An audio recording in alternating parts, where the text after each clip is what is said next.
I'm Deborah Miller, the Director of Maryland Government and Community Relations for the JCRC of Greater Washington. And as many of you know, the JCRC serves as the public affairs and community relations arm of the Jewish community. And we represent over 100 Jewish organizations and synagogues throughout Maryland, Virginia, and the District of Columbia. We work with elected officials at the local, state, and federal levels to advocate for legislation that is important to the Jewish community. We secure funding for Jewish institutions and build relationships with members of both parties to ensure that Jewish values are well represented in the halls of government. Today's virtual town hall with District 6 congressional candidate April McClain Delaney is part of our mission to educate the Jewish community ahead of this critically important election. But it's also important to note that as a 501c3, we do not endorse candidates for office. The questions I will be asking Ms. Delaney were developed in part by recommendations submitted by viewers upon registering for today's event. So thank you to everyone for your insightful and timely suggestions. And now we can get right to congressional candidate April McClain Delaney, who is an attorney and was born and raised in rural Idaho. In 2006, she founded a nonprofit advocacy group that focused on the impact of the media on children. And in 2022, she was appointed to be Deputy Assistant Secretary for Communications in the U.S. Department of Commerce. And if you would like to learn more about her, you can visit her website, www.aprilmcclaindelaneyforcongress.com. So April McClain Delaney, thank you so much for joining us today. I'm going to give you a few minutes to talk about your campaign and who you are and what voters can expect from you if you were to become District 6 congressional in Congress.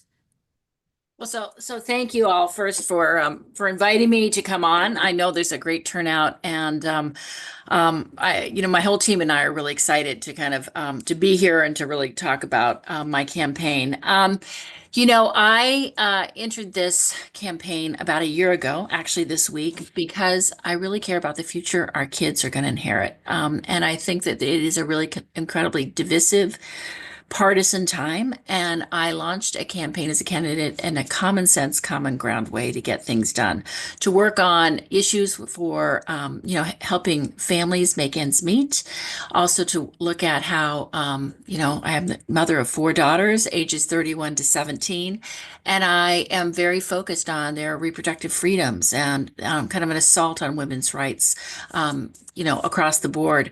I spent a lot of my life, I grew up in rural Idaho. I'm an Idaho potato farmer's daughter. By the grace of scholarship, I went to Northwestern and then on to Georgetown Law Center, where I met my husband, John. I became a communications attorney and actually worked at a boutique communications law firm by the name of Cohen and Marks.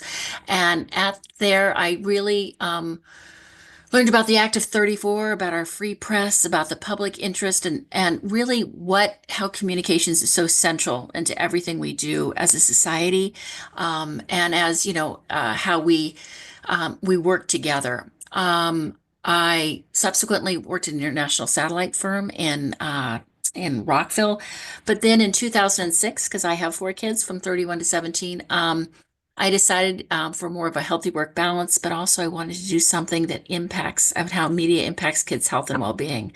And I opened the DC office of Common Sense Media and really worked on online safety for kids. And this was like before Google was a verb and before when Facebook was in its infancy.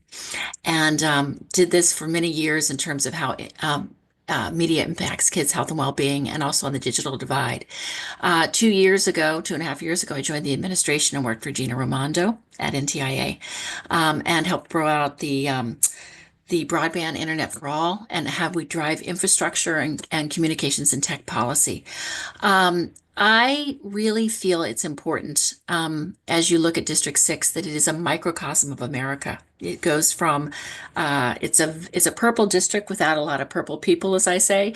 It's very blue in Montgomery County and Frederick, but then Allegheny, Garrett, and Washington County, which abuts West Virginia and Pennsylvania, is much more red. And so it is interestingly enough, I think a district that suits me because I understand rural America. I understand how you have to drive infrastructure, rural broadband, looking at many of the things from the Biden administration, some of the CHIPS funding, STEM hubs, and even looking at the IRA in terms of green energy. And I think that really gives hope, good paying jobs, workforce development, and an ability to kind of come together and serve needs. So in essence, I jumped in because I want to drive infrastructure into Western Maryland, including roads, broadband. I really want to put bumpers and safeguards on big tech. I really care about reproductive freedoms, and I really want to look at issues like fixing our immigration and looking at ways that we can help working families make ends meet. So that is my Common Sense Common Ground platform. And we have a week left, if you can believe it. So it's a very competitive race, the only competitive race in the state of Maryland in the House. And it's one I think that is important to keep blue because if we will not be able to flip the House if we lose a seat like mine. So that's kind of a larger picture, probably more than just the snippet, but I think we got to get things done. Okay, thank you for that. And before we get into some of the domestic issues that you've touched on in your campaign, your Common Sense campaign, I do want to talk a little bit about something that's very important to the Jewish community, which will be no surprise to you, and a question that weighs very heavily on all of us, which is anti-Semitism. And the statistics continue to be alarming. According to a recent report by the ADL, there have been more than 10,000 anti-Semitic incidents between October 7th, 2023 and September 2024. That number has tripled since the same period a year ago. And I'm sure you know this, Maryland is number 7 in terms of, ranked number 7 in the nation in terms of anti-Semitic incidents. Across the country, and you will be, if elected in Congress, Jews make up only 2% of the population, but we are consistently represent more than 2/3 of all religiously motivated hate crimes. So I am wondering how you plan to help combat, there's no panacea, but how you think you might be able to help combat this scourge, both in Maryland and in the nation.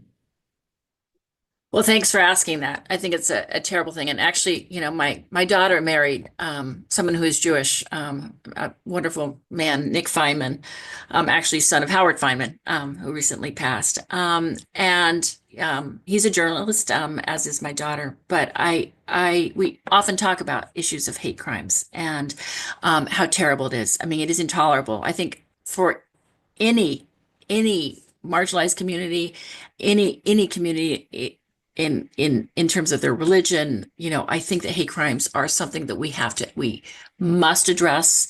But I do agree with you. There seems to be an outsized targeting of the Jewish community, and it's unacceptable.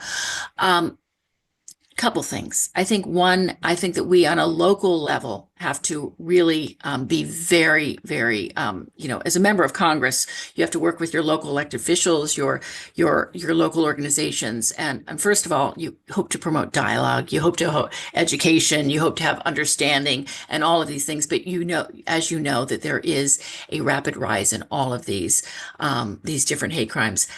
I do think it comes down to what I was just talking about in terms of platforms. I think that there's an amplification on our platforms that really makes anonymity, makes how we target certain groups or certain people.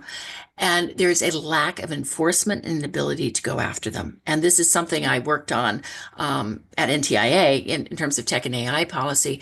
I think it's something that we need to, as a country, really look at how content and how certain types of platforms really amplify misinformation, but also allow this type of really hate to proliferate. So I would like to look in that arena more in terms of how we start to regulate hate speech. But I just think that we have to really address it. I know that a lot of the universities have come out a lot with the different protests, and I myself have been very, was appalled when they were certain of the unity professors were brought up to Congress to really talk about how some of these student protest groups really, and some of them were external groups coming on to these campuses. And I think you really have, as administrators on the campuses, I think in public forums, we have to have very time, place, and manner restrictions on how we allow peaceful protests. Obviously, there is free speech, but when there is any sort of intimidation, harassment, people feel insecure, or it becomes violent, there should be full prosecution on a state and federal basis. And I'm pretty unequivocal about that. What you're talking about is sort of the normalization that we It's have terrible. of this hatred, which is horrific, and does make many of us, all of us in the Jewish community, feel very vulnerable and unsafe. So the next And it's not an easy one, I have to say, to target, because you really also have to start to look at, where is it coming from and how do you address it at the root? So, I mean, it's education, it's prevention, it's then looking at, when it does happen, whether in either, peaceful protests, sometimes there are, different, on campus life, they always talk about First Amendment, but when there is any sort of intimidation, when there's any sort of harassment, when there's any type of subsequent follow-on action, I think it's, the full force of going after them, both in civic ways and in criminal ways as well.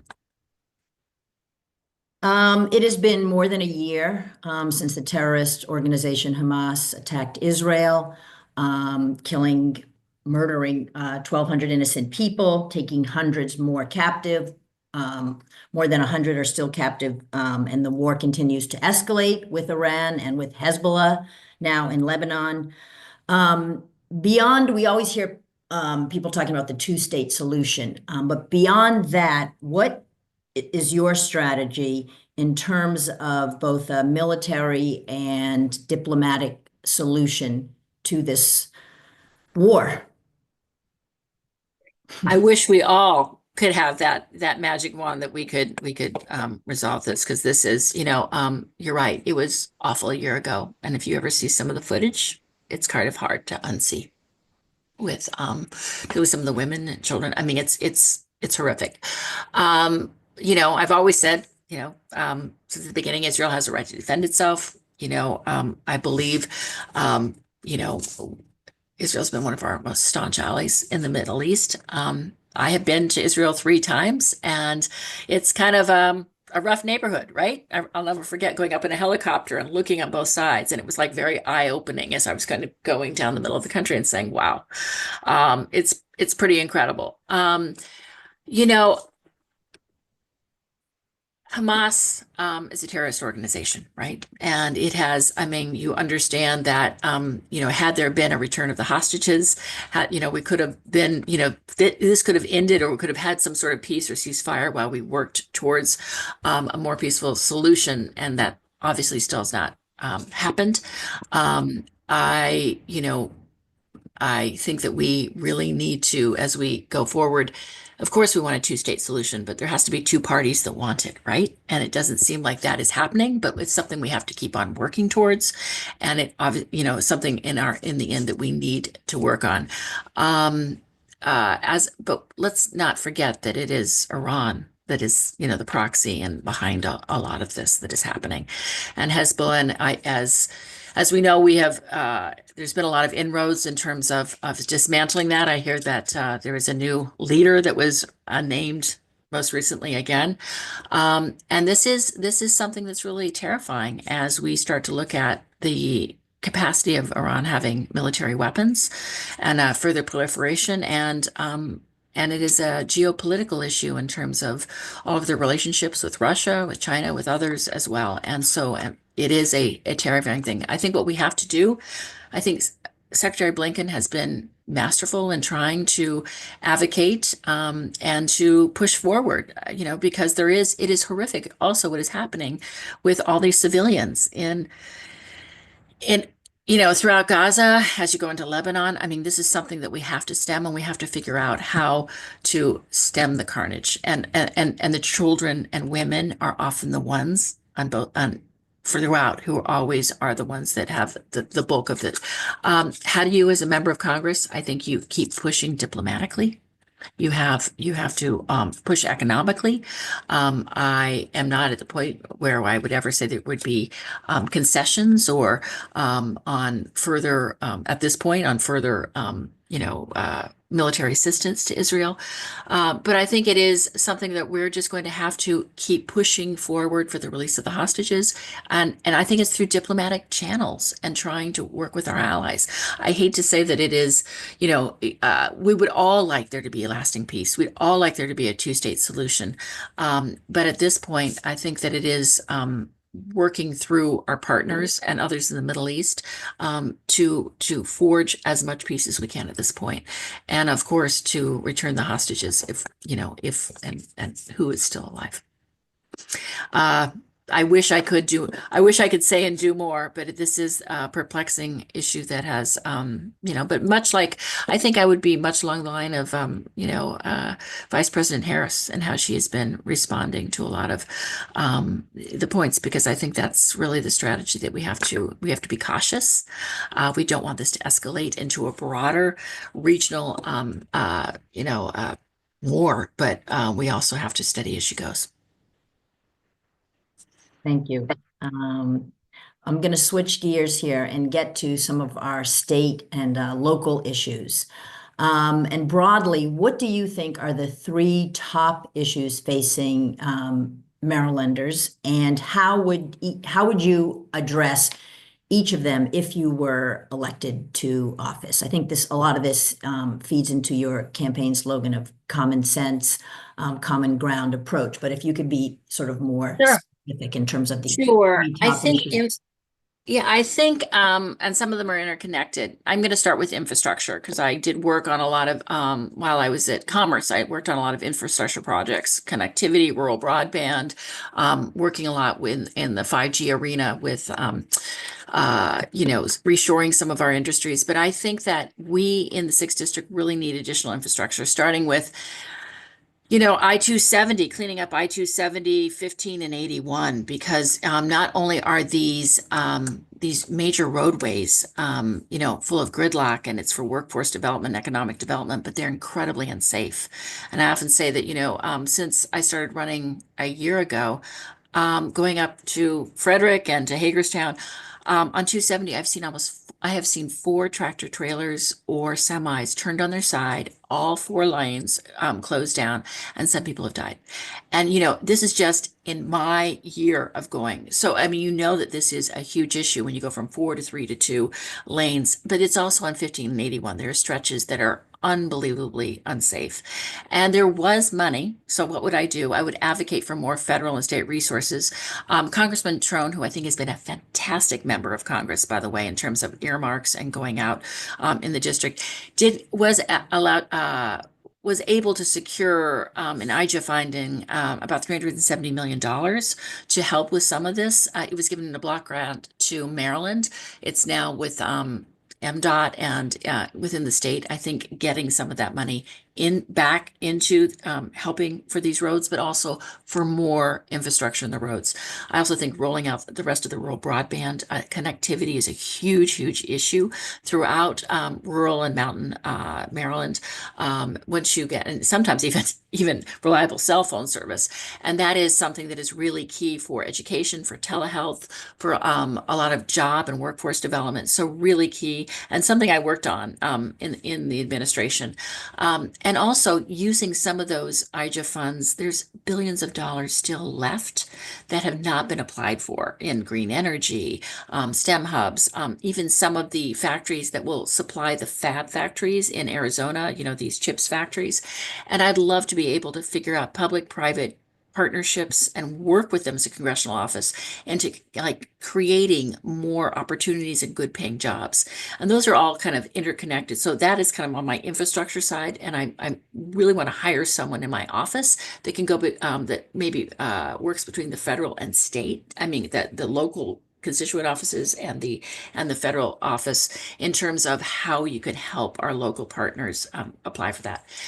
Two, I think it's really important that we, of course, I'm going to work on, I'm supporting question one and on a local level and a federal level in terms of reproductive freedoms. I think it's very important, even though we have it in Maryland now.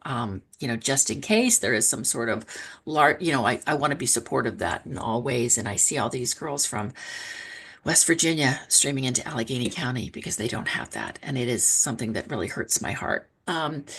Another big priority for me is working, of course, setting up great constituent offices and having, being, it's not only about being elected, but being reelected and making sure that I'm really responsive. But that is a big key, part of doing my larger goals. And then I would say affordability of housing and inflation, because this is what I hear across the district. One is affordable housing, and two is inflation in terms of just helping working families make ends meet. On a federal level, I think we have to reinstate the child income tax credit. I think it's really important. I think we've got to keep on working on prescription drugs in terms of not only, we've got the ability to negotiate now, with some of the big pharma, but I think also working on affordability of healthcare and how we cross leverage and really, particularly in Roland Mountain, Maryland, working with some of the hospitals there and some of the satellite offices there, and even getting vans and different ways to help in the more rural parts, how you can get access to healthcare. So those are big issues. And then in terms of affordable housing, I think that we've really got to look at ways that being creative. Obviously, Fannie and Freddie Mac have been really kind of had much tighter criteria for access to capital and how much money you have to put down and the interest rates, and really kind of relooking at that. I think the Republicans kind of want to privatize Fannie and Freddie. I don't think that that is where we need to go for working Americans as they they're trying to buy their first home. But also with respect to rentals, I think we need to cut, zoning, permitting, cutting red tape, because almost 25 to 30% of a developer's costs is in terms of zoning, permitting, and some of the land costs. And so to get higher density, units so that we can have more affordable housing, particularly in Up County MoCo, but in parts of Frederick as well. And Frederick has been really great about thinking about how they can reallocate some of their county land, zone it, and then work with developers to have more affordable housing. Thank you. Just some ideas. I mean, I could go on and on, but I think that those are really key. I might zoom in on a couple of those ideas and a few other questions I have and that were submitted to us. But and you touched on issues that voters are thinking about a lot. There was a recent UMBC Institute of Politics poll that said that the two top major or critical issues for Maryland voters were the cost of everyday goods and services and crime. Regarding the first issue, the cost of groceries is a huge concern, and you touched upon that. It's up 25% since the pandemic. So I want to find out sort of how you will generally, your thoughts about revitalizing the Maryland economy, and then more specifically, plans to lower food costs, and as we are entering winter months, lowering heating prices. Well, food insecurity and affordability is huge. I talked to the teachers in Allegheny schools, and they said 38, I think it was 38% or 36% are food insecure. That means 1 in 3 kids are going to school hungry. And they even talked about a sock and underwear drawer. I mean, this is America. I mean, I said, they're not going to school with underwear. So this is a huge issue. Um, uh, of course, we've got to work on good, better paying jobs and wages. But with respect to uh, price gouging, as also Brooks talks about, I think that the issue is that while inflation is coming down and the Fed has been working on it, there's been a permanent increase now in some of these in groceries and in some of these durable goods. So what do we do about it? I think that obviously it's supply chain and competition. I do think that there is a role, not in terms of setting prices for groceries. I don't believe in that, no, but in more competition. I think that there are a lot of big grocery chains that are starting to consolidate. And we really have to think about that and how they're squeezing out smaller players and competitive players. The marketplace, we want to make sure allows for some of these competitive players to get in and help eventually with, bringing down some of these prices, we hope in the long term. But I think also there has been a lot of work on working with some of the local farmers. And you're seeing in Frederick and even in the Ag Preserve how they're trying to make some of, those fresh fruits and vegetables and other produce, more affordable for their local communities and particularly for the schools. And I'd like to work with that. Now, a lot of that is done more on a state basis. I mean, and obviously Wes Moore has been fantastic about stepping up. He has, been great about free lunches in the schools and breakfasts, even working with nonprofits for backpacks on on the weekends to go home. But I think it's, members of Congress can shine a bright light on that. And then, of course, you're looking at SNAP and some of the other, food supplement programs that we have across the country that are in the Ag Bill, which has not been approved. And then the last part I'd say is, really looking at ways that we can incentivize and give to a lot of the nonprofits. And the one thing that happened is that in the last Congress, some of the Republicans we came back to earmarks, and some people they're now called community project funds. But I think there is something to be done with giving to some of the local nonprofits. I mean, you look at Uptown Hub, and they're helping 1,300 people who are at the most food insecure in Montgomery County. And so I think that our federal government can also start partnering with public and nonprofit institutions to fill in the gap. The second part was, I think, crime. Um, Crime is a huge issue. I think it started with COVID. There's this whole thing about how Democrats want to defund the police. I don't know any Democrats who are saying that they want to defund the police. And some would even posit that that came from Russia or external forces. And then a lot of college campuses went, yeah, that sounds good, defund the police. I'm not sure where that is coming from, but we obviously have to support our law enforcement and give more resources to our first responders. I actually oversaw the First Net Responder Network when I was at NTIA, and I also looked at next generation 911 services with respect to upgrading them nationally. And I think that our police and our first responders do need a lot more support. They need to feel appreciated. It is really, I believe Montgomery County has almost 25% vacancies. And so, working with our local partners to really, and some of this is on a county and state basis. So, what do you do on a federal basis? I think it's giving some of these national, like the First Net Responder Network, helping give earmarks towards some of our first responders with respect to the fire trucks and all of the equipment. Because if you think about it, a lot of this is also tied to drugs, opioid addiction, and substance abuse, but also mental illness. And I think these are all intertwined, and mental illness and resources for that is it's skyrocketing for our youth, but for all of us. And a big issue for me is to figuring out more resources that there's mental health parity in our healthcare system.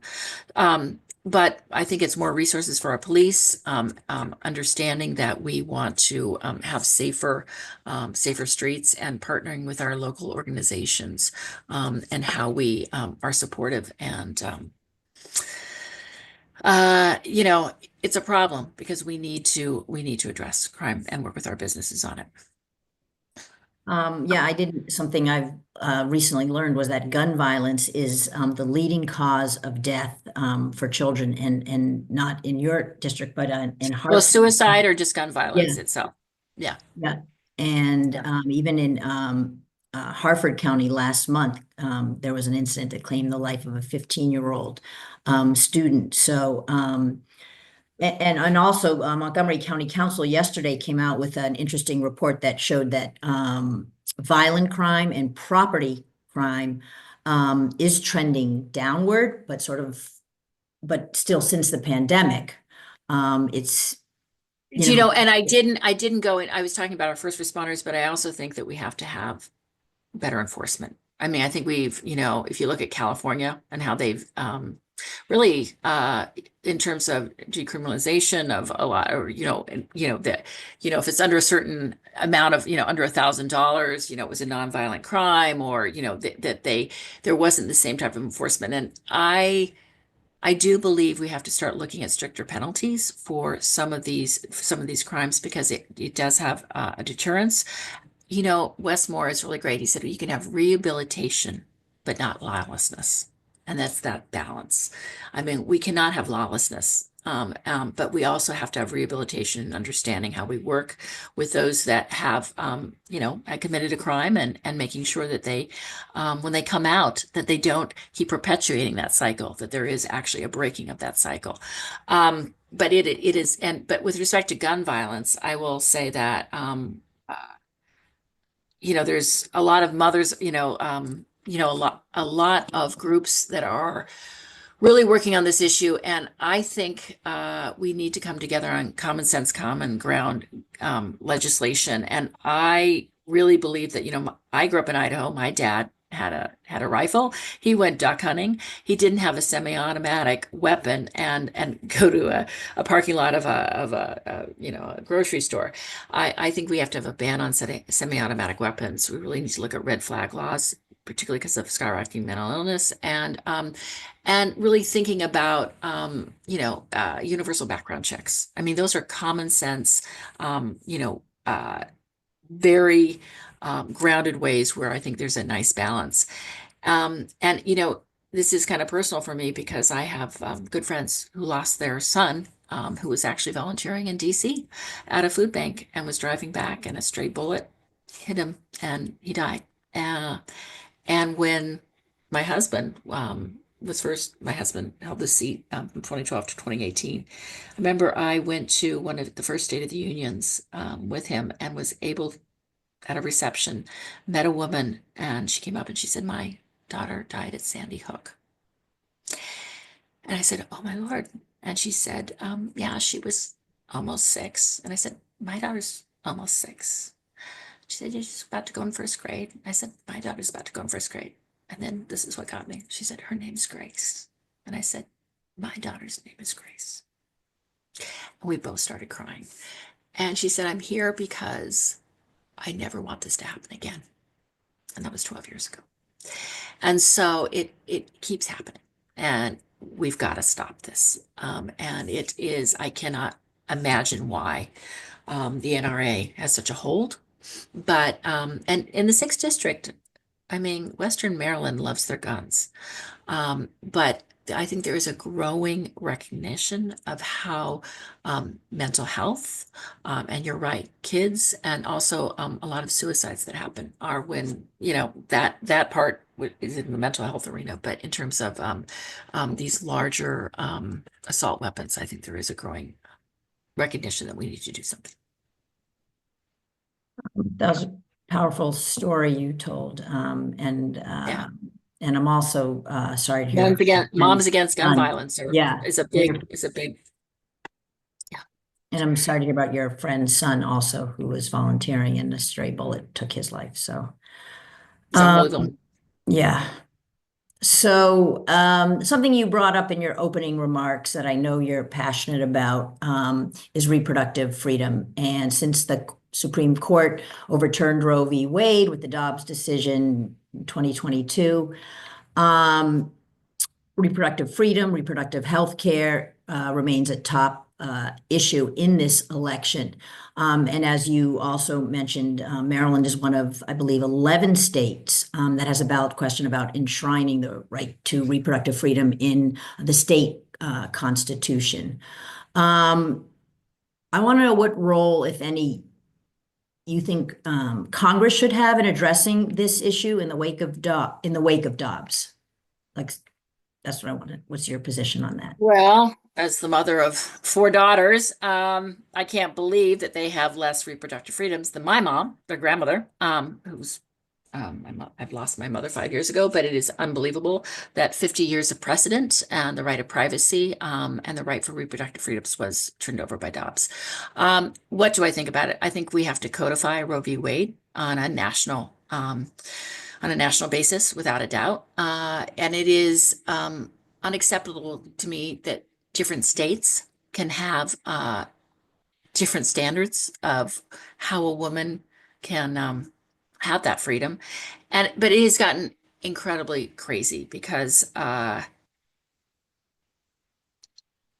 another powerful story is that I almost died of an ectopic pregnancy in my 30s. I did not know I was expecting. My husband was on travel. My mother was with me. She was visiting. I had two young children, I think 5 or 6 and 2, and horrible. Horrible pains. Went in and found out that I was internally hemorrhaging from an embryo that had implanted itself in my right ovary. I was within 45 minutes of dying. If I had not had that procedure, which I almost didn't go in for, I most certainly would have. And I would die definitely in my home state of Idaho, which has become crazy, or in West Virginia. And when you think about this, and it was interesting, I was at a county council, Montgomery County Council meeting on question 1, and someone came up and said in Texas, a woman had a miscarriage and the doctor sent her to hospice. And the husband said, "This is ridiculous, throw her out of the state." It has become incredible. I mean, it is beyond, this is maternal health. I think we cannot, stipulate, a woman's own maternal health, but also how that these different states feel that they can now even start to talk about the day after pill and contraception and where does it stop. So definitely, I would say on a federal basis, we have to codify it, and we have to press very hard back against the fact. And I will say Neil Parrott, my opponent, has been really radical on this. He now says he is not for a total abortion ban, but he sponsored a personhood amendment where there was no exception for life of mother, rape, or incest. And he's had an assault on a lot of other women's rights, including domestic violence and LGBT issues as well. But yeah, I think it's important that we realize that it could very much happen, and the far right definitely wants to codify on a national basis and a ban on abortions. Since the January 6th insurrection on the U.S. Capitol, there has been a fear across the nation that our democracy is under assault. And I think I read yesterday or the day before, there was a New York Times Siena College poll found that nearly 50%, so almost half of all voters, are skeptical that self-governance is working. And 3/4, 75%, say they believe our democracy is under threat. If you were elected and are going to represent District 6 in Congress, how would you ensure that our democracy is preserved? Such a big issue. And that's the other issue. I will tell you, when I was debating whether I wanted to jump into this race, one of our members of Congress said, "April, this is about our democracy, and you got to jump in." And I will say also, one of the most incredible defenders of our democracy in the Maryland delegation is Jamie Raskin. And he has been unbelievable in terms of standing up for what our Constitution and the pillars of government. So, yes, I mean, I'm a lawyer. I went to Georgetown Law. I'm a fundamental believer in rule of law, peaceful transfer of power, the power of three separate branches of government and how there is a series of checks and balances in terms of what that means.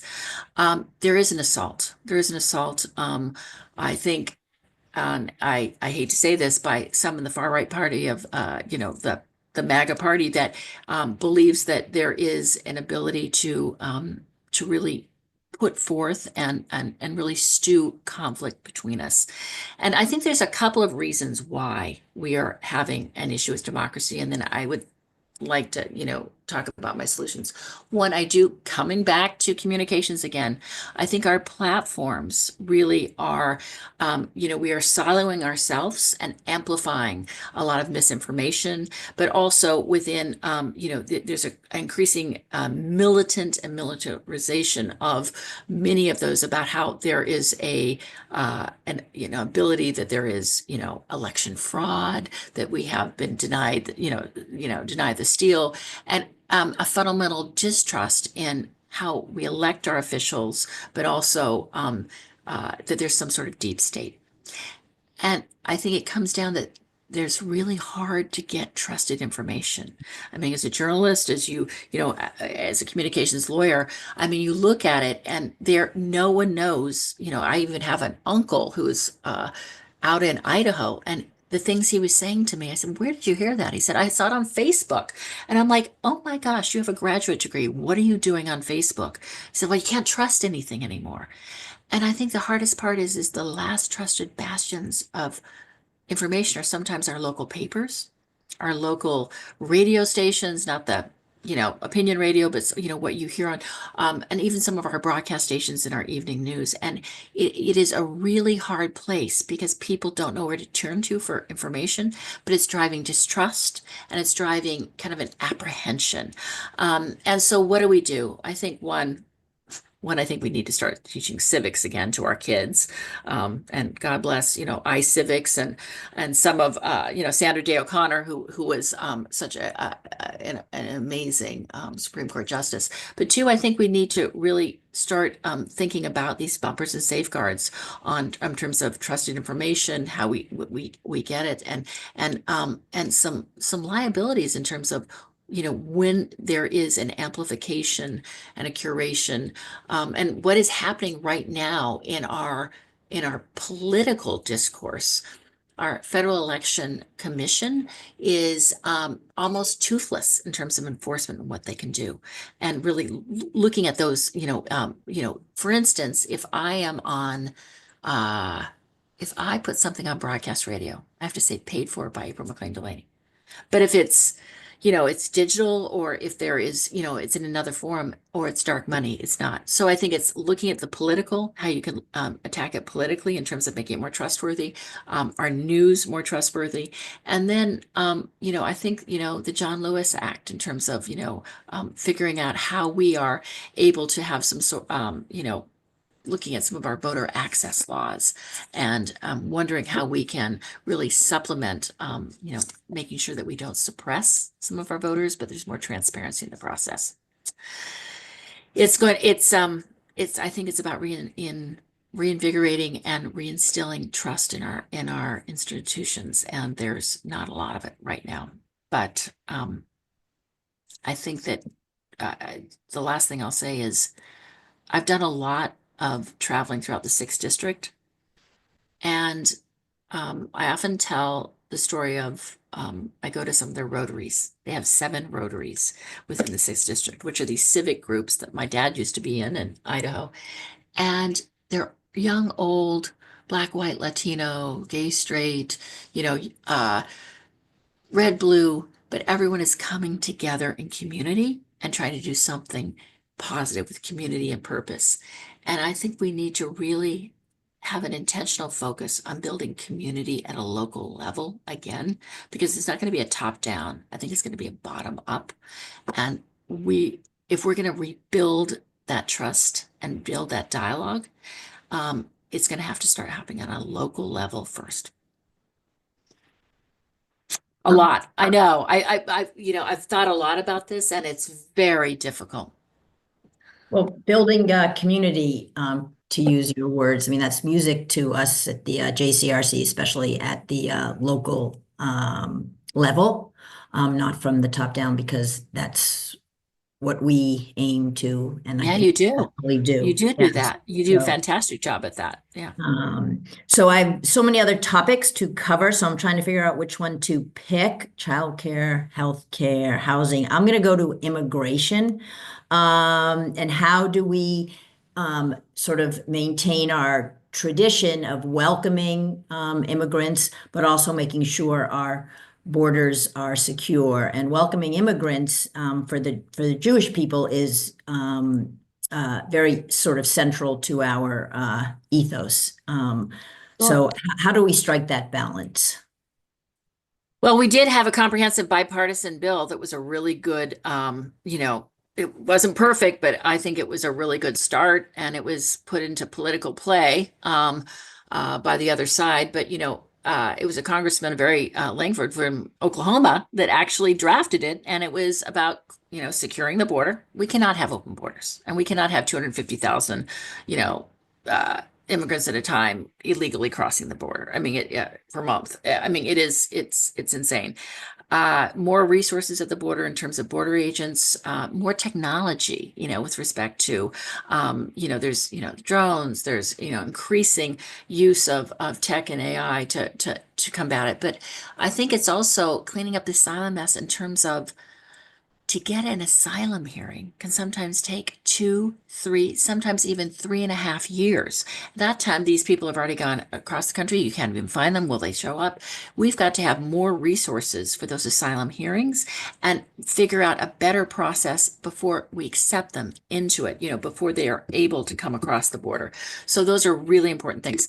But we also have to have legal immigration. I mean, takes it too darn long to even start the process and to go through with it. Work visas. I mean, I think we really need to have more work visas and green cards. And I just spoke with someone who had been waiting for a stamp on a work visa, and it was taking 9 months, a simple stamp.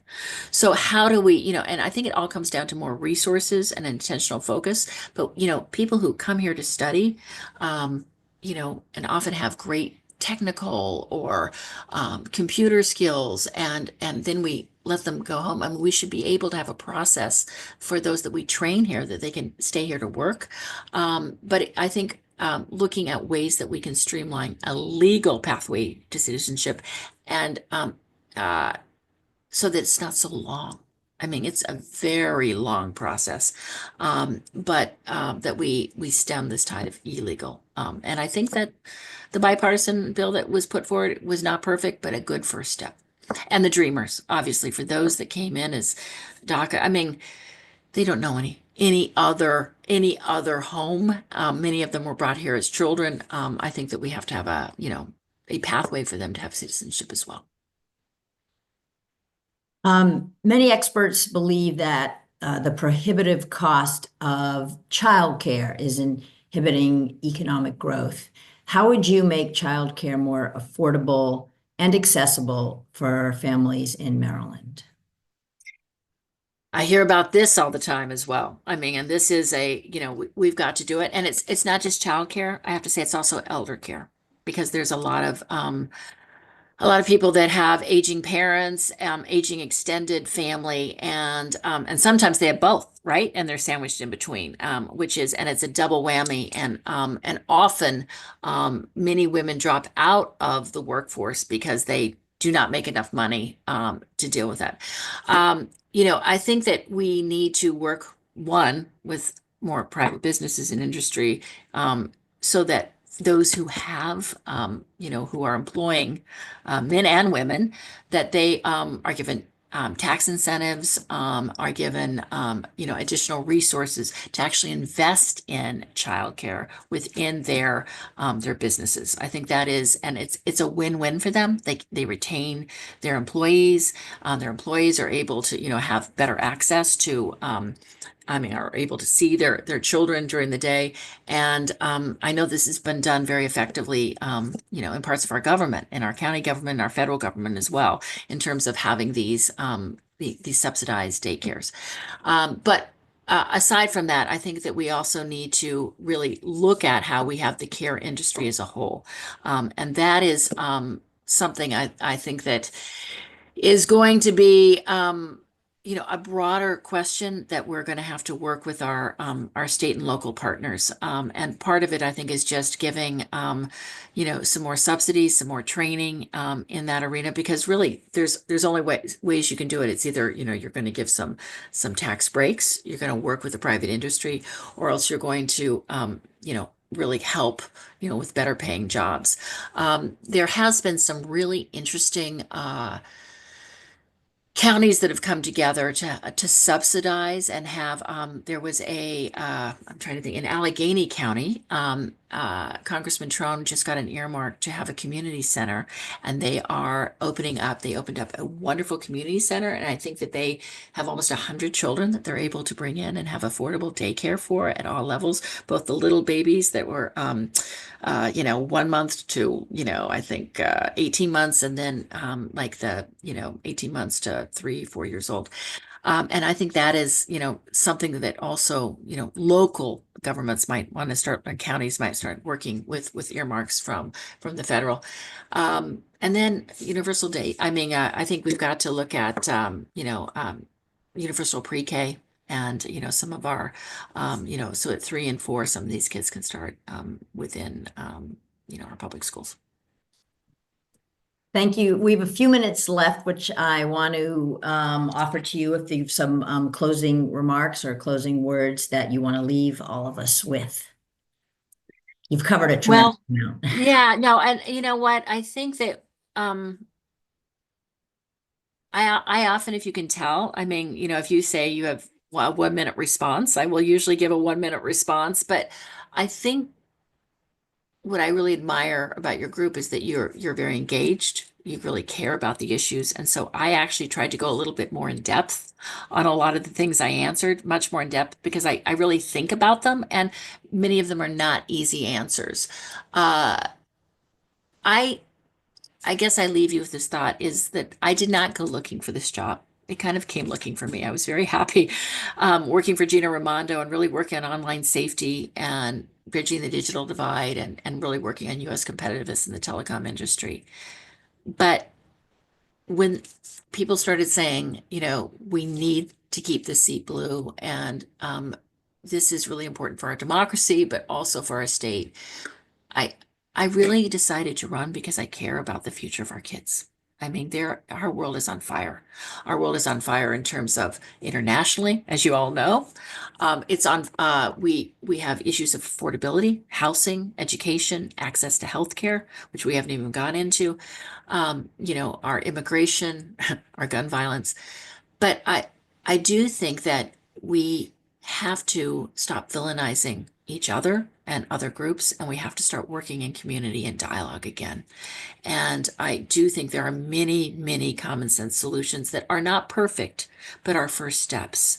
And I believe that if we start doing these things again, it's going to start to